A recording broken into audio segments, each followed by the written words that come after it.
feeding your curiosity, fueling our passion.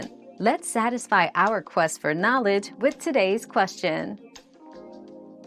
Sudden increases in reverse sneezing in dogs can be alarming, but often it's not a sign of serious health issues. It can be triggered by irritants like dust, pollen, or household chemicals, or by excitement, pulling on a leash, or drinking too fast. To help your dog, try gently stroking their throat to encourage swallowing, or briefly covering their nostrils to make them breathe through their mouth. However, if the reverse sneezing is frequent, accompanied by other symptoms, or persists, consult your veterinarian for a thorough examination. Our quest for knowledge never ends. Thanks for being part of today's discovery. Subscribe, like, and share to join us on the next one.